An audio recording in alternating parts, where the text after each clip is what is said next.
In Australia, we have an ageing workforce, and it is predicted there will be a skills shortage in the future. It's time to rethink the way we recruit people, break down the barriers and pave the way for new opportunities. 4 in 10 Australians aged 18 years and over report having a disability or long-term health condition. Finding employment is something many West Australians take for granted.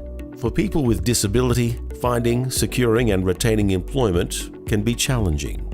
This video introduces 4 successfully employed people with disability who openly share their experiences and advice for those involved in recruitment.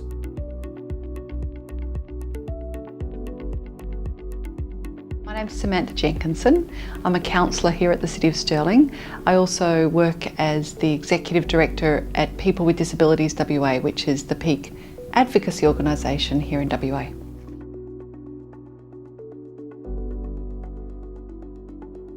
I'm from Mandurah, so I've lived in Mandurah all my life. I broke my neck when I was 16, jumping off the old Mandurah Bridge. So I spent my entire life living, working from basically Mandurah. Got 4 brothers, mum and dad, big family.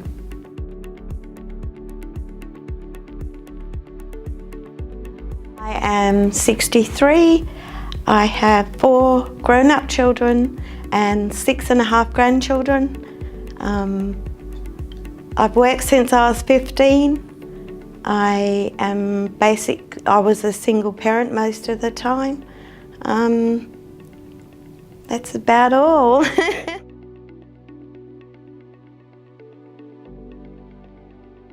My name's Monique and I'm 24 years old. I grew up in Perth. I was born here. I've lived here my whole life.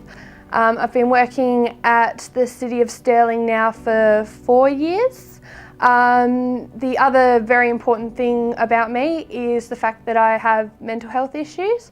I have lived with depression and anxiety most of my life, but that's just a side fact really.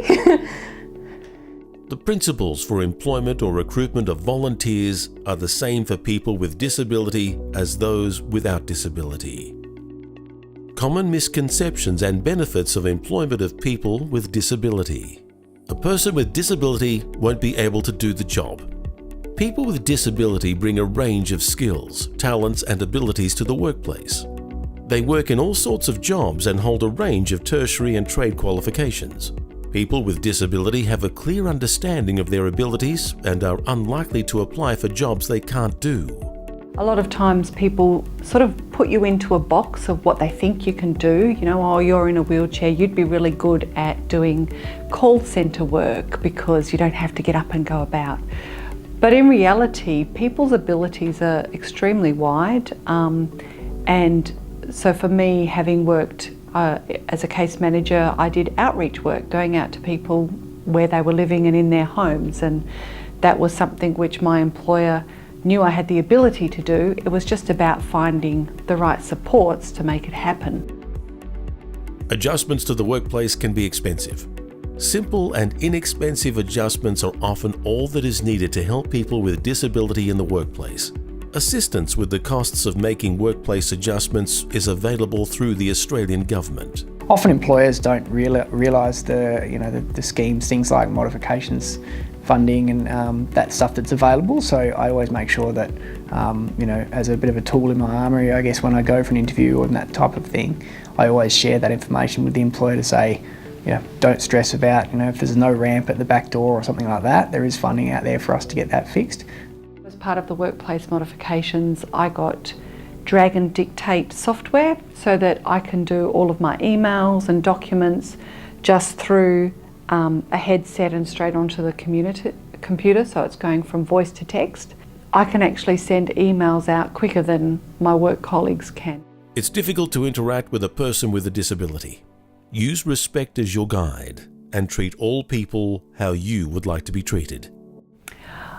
It's a bit, I think it's funny how people are scared of interacting with people with disabilities. I understand that it's confrontational, but we're also just people like anyone else. And you say, hi, nice to meet you, just like you would to anybody else. Don't be afraid to speak to me about things. I'm not precious, but those conversations are pretty important. Job design. When considering your position description, what are the inherent requirements of the job? Can the job be done in another way? Consider including a diversity statement to encourage a wider pool of applicants. For example, this organization embraces diversity and encourages applications from people with disability. There is no legal obligation for someone to disclose disability unless it affects their ability to do the job or there is a risk to workplace safety. I always tick no, that I don't have a disability on those forms because I don't have something that will impact my ability to do the job. I'm confident with that. And then in my experience, whenever I've had an interview and those types of things, I've just laid the disability stuff out on the table and really tried to communicate as well as I can. What I can do, what I can't do, and how there's solutions to that. Being flexible about work arrangements can help your organizations to attract and retain employees, including people with disability. Sometimes a simple adjustment or a little flexibility can be all that is needed for a person with a disability to get the job done. Flexibility in a management is key. It's number one, I think. You never know what's going to happen day to day. For someone with a disability or mental health issue, yes, it might be waking up in the morning and having a terrible panic attack and having really bad anxiety and not being able to come into work on time. For someone else, it might be waking up and finding out that their kid's sick and they have to come to work late. You know, it's something across the board. It's not something that happens to just people with disability. It happens to everyone. Inclusion. It's important that your workplace has a positive and inclusive culture so that everyone has a sense of belonging. For me, it's actually really difficult to carry a cup of tea from the kitchen back to my desk. It's really hard to do.